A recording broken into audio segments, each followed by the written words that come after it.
Hello students, জ্ঞানজ্যোতি coaching সেন্টারের পক্ষ থেকে তোমাদের সকলকে জানাই আরো একবার স্বাগত।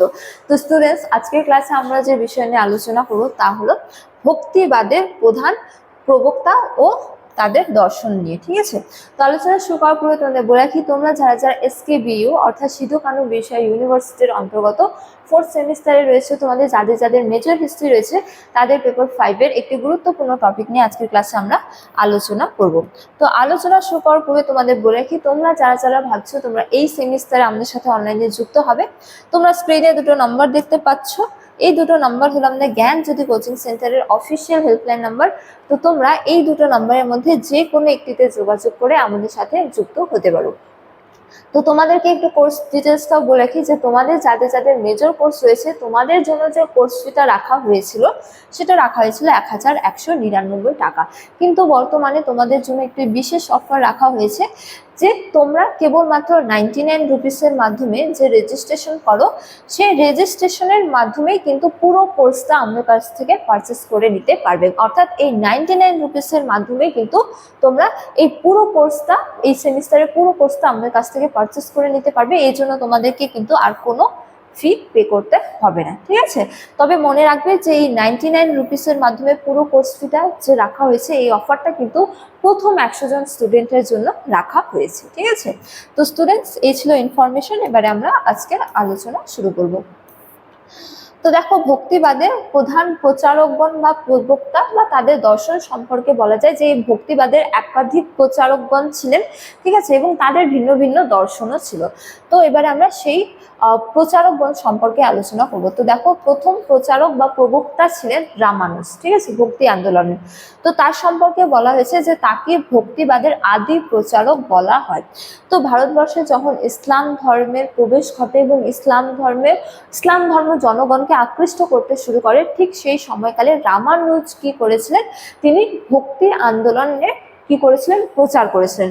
তো তিনি একেবারে প্রাথমিক পর্বে এই প্রচার কার্য সূচনা করেছিলেন বলে তাকে কি বলা হয়েছে, আদি প্রচারকও তাকে কিন্তু বলা হয়। ঠিক আছে, রামানুজকে। তো তিনি প্রাথমিক পর্বে এই ভক্তি আন্দোলনের কি করেছিলেন, সূচনা করেছিলেন।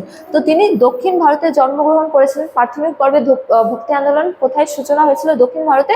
তো দক্ষিণ ভারতে রামানুজ কি করেছিলেন, জন্মগ্রহণ করেছিলেন। ঠিক আছে, তো তিনি বৈষ্ণব সাধক যমুনা মুনির কাছে কি করেছিলেন, দীক্ষা গ্রহণ করেছিলেন। এবং তার দর্শন সম্পর্কে বলা যায় যে তিনি কি প্রচার করতেন জনমানসে। তো তিনি প্রচার করতেন বা তিনি বিশ্বাস করতেন যে কেবল জ্ঞান অর্জনে ঈশ্বর প্রাপ্তির একমাত্র পথ নয়। ঠিক আছে, জ্ঞান অর্জন করার মাধ্যমে ঈশ্বরকে পাওয়া সম্ভব তা নয়। ঠিক আছে, বরং ভক্তি ও কর্মের মাধ্যমেও পরম আত্মাকে পাওয়া সম্ভব। ঠিক আছে, কর্মের মাধ্যমে এবং কি ভক্তির মাধ্যমে ঈশ্বরকে পাওয়া সম্ভব। ঠিক আছে, তো তার মতে কর্মের দ্বারা মানুষের মধ্যে আসক্তির সৃষ্টি হয়, যা ভক্তির পথে কি হয়, সহায়ক হয়। অর্থাৎ তিনি কি বিশ্বাস করতেন বা প্রচার করতেন যে সঠিক কর্মের মাধ্যমে জনগণের মধ্যে বা মানুষের মধ্যে ঈশ্বরের প্রতি কি হয়ে যায়, ভালোবাসার হচ্ছে যে সৃষ্টি হয়।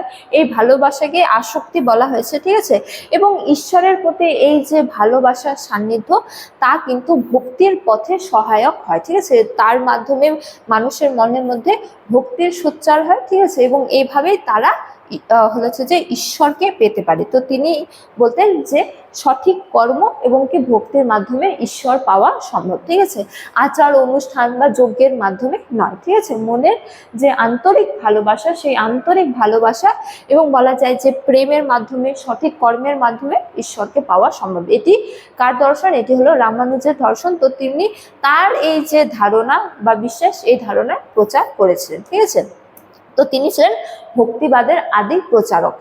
তো তারপরে রয়েছে ভক্তিবাদের অন্যতম প্রচারক রামানন্দ। তো রামানন্দ কার শিষ্য ছিলেন, রামানুজের শিষ্য ছিলেন। ঠিক আছে, তো দেখো তার সম্পর্কে বলা হয়েছে যে রামানন্দের সবচেয়ে বড় কৃতিত্ব হলো তিনি দক্ষিণ ভারত থেকে ভক্তিবাদের বাণী উত্তর ভারতে নিয়ে আসেন। তো রামানুজ কি করেছিলেন, দক্ষিণ ভারতের মধ্যেই ভক্তি আন্দোলনের সূচনা করেছিল, কিন্তু দক্ষিণ ভারত থেকে উত্তর ভারতে এই আন্দোলনের যে বিকাশ এই আন্দোলনের বিকাশকে ঘটিয়েছিলেন রামানন্দ। তিনি কার শিষ্য ছিলেন? রামানুজের। ঠিক আছে, দেখো বলা হয়েছে যে তিনি সাধারণ মানুষের ভাষা অর্থাৎ হিন্দি ভাষায় কবিতা ও বাণী প্রচার করতেন যাতে সাধারণ মানুষ সহজে বুঝতে পারে। তো আমরা যখন মূলনীতি আলোচনা করেছিলাম তখন আমরা পড়েছি যে ভক্তিবাদের অন্যতম বৈশিষ্ট্য হলো আঞ্চলিক ভাষায় ধর্মের বাণী প্রচার করা। ঠিক আছে, তো রামানন্দ কি করেছিলেন? সেই আঞ্চলিক ভাষায় ধর্মের যে বাণী বা আদর্শ তা কিন্তু প্রচার করতেন। ঠিক আছে, যাতে সাধারণ মানুষ ধর্মের মূলনীতি আদর্শ বা বাণী সম্পর্কে বুঝতে সক্ষম হয়। যেমন তিনি হিন্দি ভাষায় প্রচার কার্য চালাতেন, ঠিক আছে, সংস্কৃতের বদলে। তারপরে দেখো বলা হয়েছে যে তার যে দর্শন, তার দর্শনে তিনি কি বিশ্বাস করতেন? তো তিনি বিশ্বাস করতেন যে সমাজের বিভিন্ন স্তরের মানুষকে তার শিষ্য হিসেবে গ্রহণ করেছিলেন, যা তৎকালীন জাতপাত প্রথার বিরুদ্ধে এক বড় পদক্ষেপ ছিল। তার মাধ্যমে উত্তর ভারতে ভক্তি আন্দোলন ব্যাপক পরিচিত পায়। ঠিক আছে, তো তিনি হলো হচ্ছে যে সমাজে বিভিন্ন স্তরের হলো হচ্ছে যে শিষ্য গ্রহণ করেছেন। ঠিক আছে, তো তৎকালীন সময়ে জাতিভেদ প্রথা কঠোর ছিল। তো এই জাতিভেদ প্রথাকে দূরীকরণ করার জন্য তিনি বিভিন্ন স্তরের হলো হচ্ছে যে মানুষকে তার শিষ্য হিসেবে গ্রহণ করেছিলেন। তো এই গেল রামানন্দ সম্পর্কে। এবারে আমরা আলোচনা করবো কবির সম্পর্কে।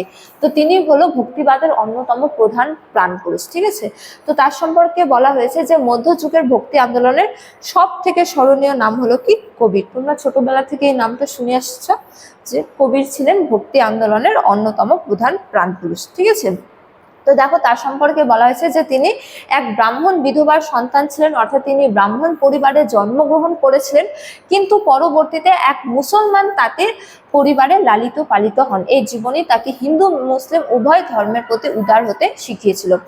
তো তিনি ব্রাহ্মণ পরিবারে জন্মগ্রহণ করলো, লালিত পালিত হয়েছিল কিন্তু মুসলমান পরিবারে। ঠিক আছে, তো তার এই যে প্রারম্ভিক পর্যায়ে, জীবনের প্রারম্ভিক পর্যায়ে, এ থেকেই তিনি কিন্তু হিন্দু ও মুসলিম উভয় সম্প্রদায়ের প্রতি কি হয়েছিলেন? উদারতা লাভ করেছিলেন। তিনি কেবলমাত্র হিন্দু ধর্মের প্রতি উদার ছিলেন না, তার পাশাপাশি মুসলিম ধর্মের প্রতিও তিনি কিন্তু উদার ছিলেন। কে? কবির। ঠিক আছে, তারপরে দেখো বলা হয়েছে যে তিনি প্রথম জীবনে রামানন্দের শিষ্য ছিলেন। রামানন্দ কার শিষ্য ছিল? রামানুজের।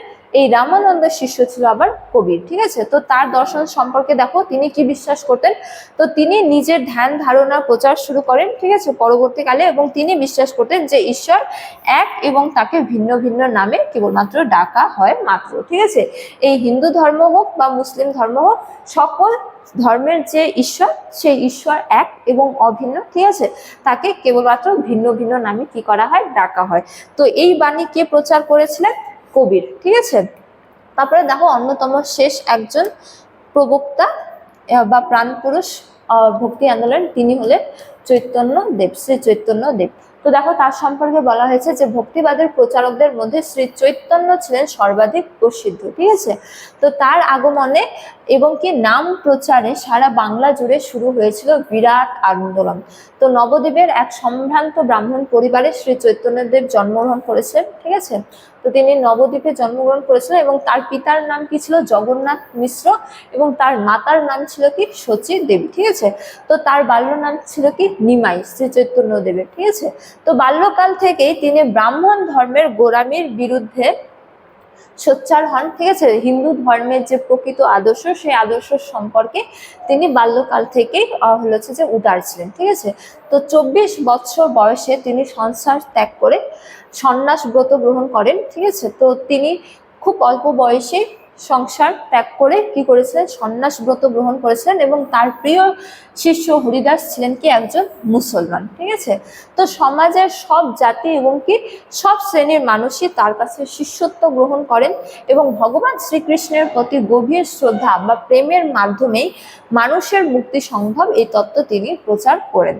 তো শ্রী চৈতন্যদেব কি করেছিল? সমগ্র বাংলা জুড়ে শ্রীকৃষ্ণের যে হচ্ছে যে বাণী, শ্রীকৃষ্ণের বাণী বা তার প্রতি যে মানুষ, তার প্রতি যে ভালোবাসা, তা মানুষের মধ্যে জাগরণের জন্য তিনি কি করেছিলেন? নগর কীর্তন করেছিলেন, প্রচার করেছিলেন। ঠিক আছে, শ্রীকৃষ্ণের বাণী। তো এই শ্রীকৃষ্ণের এই যে বাণী, এই বাণীর দ্বারা তিনি প্রচার করেছিলেন যে ভগবান শ্রীকৃষ্ণের প্রতি গভীর শ্রদ্ধার মাধ্যমে, ঠিক আছে, বা প্রেমের মাধ্যমে কিন্তু মানুষের মুক্তি সম্ভব। ঠিক আছে, তিনি এই তত্ত্ব বা প্রচার করেছিলেন। ঠিক আছে, এই তত্ত্ব প্রচারের মাধ্যমে তিনি কি করেছিলেন, শ্রীকৃষ্ণ তথা হিন্দু ধর্মের হচ্ছে যে সংস্কার সাধনের চেষ্টা করেছিলেন বা হিন্দু ধর্মের শ্রেষ্ঠত্ব প্রতিষ্ঠার চেষ্টা করেছিলেন। ঠিক আছে, তো তিনিও প্রচার করতেন যে সমাজের সব জাতি এবং সব মানুষই এক। ঠিক আছে, তো এই জন্য বিভিন্ন শ্রেণীর মানুষকে তিনি কিন্তু নিজের শিষ্য হিসেবে গ্রহণও করেছেন। তো তার হাত ধরে বাংলায় কি হয়েছিল, শ্রীকৃষ্ণের যে প্রেম বা শ্রীকৃষ্ণের প্রতি মানুষের যে ভালোবাসা তার বিকাশ লাভ করেছিল এবং কি বাংলা ভাষারও উন্নতি সাধন হয়েছিল, কেননা তিনি তার বাণীগুলি বাংলা ভাষায় কি করেছিলেন, প্রচার করেছিলেন। তো এই গেল ভক্তি আন্দোলনের অন্যতম প্রধান প্রাণপুরুষ সম্পর্কে। তো পরিশেষে বলা যায় যে এই সময়কালে মহারাষ্ট্রে নামদেব, ঠিক আছে, রাজপুতানায় মীরাবাই, গুজরাটে দাদু এবং কি উত্তরপ্রদেশে সুরদাস প্রেম প্রীতি ও ভক্তিকে ঈশ্বরের প্রতি সাধনের সর্বোৎকৃষ্ট পন্থা হিসেবে তুলে ধরেন। তো এই প্রবক্তাগণ যে সময়কালে প্রচার কার্য চালিয়েছিলেন, ঠিক সেই সময়কালে বিভিন্ন স্থানে আরো বিভিন্ন প্রচারকগণ ভক্তি আন্দোলনের প্রচার কার্য চালিয়েছিলেন। যেমন মহারাষ্ট্রে নামদেব, তিনি প্রচার করেছিলেন এই ভক্তি আন্দোলনের বিভিন্ন বাণীগুলি। এছাড়া রাজপুতানায় মীরাবাই প্রচার করেছিলেন। ঠিক আছে, গুজরাটে দাদু এবং কি উত্তরপ্রদেশের সুরদাস, তিনি কি করেছিলেন, এই প্রেম প্রীতি বা ভক্তি আন্দোলনের প্রসারে হচ্ছে যে গুরুত্বপূর্ণ ভূমিকা পালন করেছিলেন। ঠিক আছে, তো পরিশেষে বলা যায় যে এই ভক্তি আন্দোলনের বিভিন্ন প্রচারক ছিলেন এবং তাদের কিন্তু ভিন্ন ভিন্ন দর্শনও ছিল, কিন্তু প্রধান দর্শন কি ছিল, ঈশ্বর এক এবং অভিন্ন। ঠিক আছে, এছাড়া ঈশ্বরের চোখে সকলেই কিন্তু সমান, কেননা এইগুলি হলো ভক্তি আন্দোলনের মূল কথা বা সার কথা। তো স্টুডেন্টস, এই ছিল আজকের আলোচনার বিষয়। আজকের ক্লাস এতটাই। তোমাদের সাথে দেখা হবে পরবর্তী ক্লাসে। তখন তোমরা সকলেই ভালো থাকো, সুস্থ থাকো। Thank you.